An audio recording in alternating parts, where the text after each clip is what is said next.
പൊന്നാനിയിൽ 14,280 വോട്ടിന്റെ ഭൂരിപക്ഷത്തിൽ UDF 2 പതിറ്റാണ്ടിനപ്പുറം പൊന്നാനി തിരിച്ചു പിടിച്ചത് KP നൌഷാദ് അലിയിലൂടെ.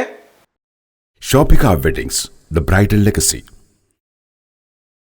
2 പതിറ്റാണ്ടിനപ്പുറം പൊന്നാനി തിരിച്ചു പിടിച്ച UDF. കഴിഞ്ഞ 20 വർഷമായി ഇടതുമുന്നണി തുടരുന്ന തേരോട്ടത്തിന് കടിഞ്ഞാനിട്ട് KP നൌഷാദ് അലിയുടെ മിന്നും വിജയം. LDF കോട്ടകൾ തച്ചു തകർത്താണ് നൌഷാദ് അലിയിലൂടെ UDF പൊന്നാനി തിരിച്ചു പിടിച്ചത്.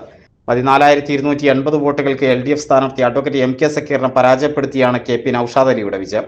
2021 P നന്ദകുമാറിന്റെ 17,047 വോട്ടിന്റെ വൻ ഭൂരിപക്ഷം മറികടന്നാണ് UDFന്റെ വിജയം.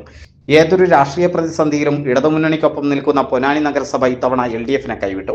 LDF വലിയ ഭൂരിപക്ഷം പ്രതീക്ഷിച്ചിരുന്ന പൊന്നാനി നഗരസഭയിൽ നൌഷാദ് അലി 1,725 വോട്ടുകൾക്ക് മുന്നിലെത്തി. 6 റൗണ്ടുകളിലായി നടന്ന പൊന്നാനി നഗരസഭയിലെ വോട്ടെണ്ണലിൽ ഒരു റൗണ്ടിൽ മാത്രമാണ് LDFന് മുന്നിലെത്താനായത്. തീരദേശ മേഖലയിലും കനത്ത തിരിച്ചടിയാണ് LDFനുണ്ടായത്. 2021 10,000-നടുത്തായിരുന്നു പൊന്നാനി നഗരസഭയിലെ മാത്രം LDF ലീഡ്. മാറഞ്ചേരി, പെരുമ്പടപ്പ്, വെളിയങ്കോട്, ആലങ്കോട്, നന്നമുക്ക് പഞ്ചായത്തുകളിലും UDF വ്യക്തമായ ഭൂരിപക്ഷം നേടി.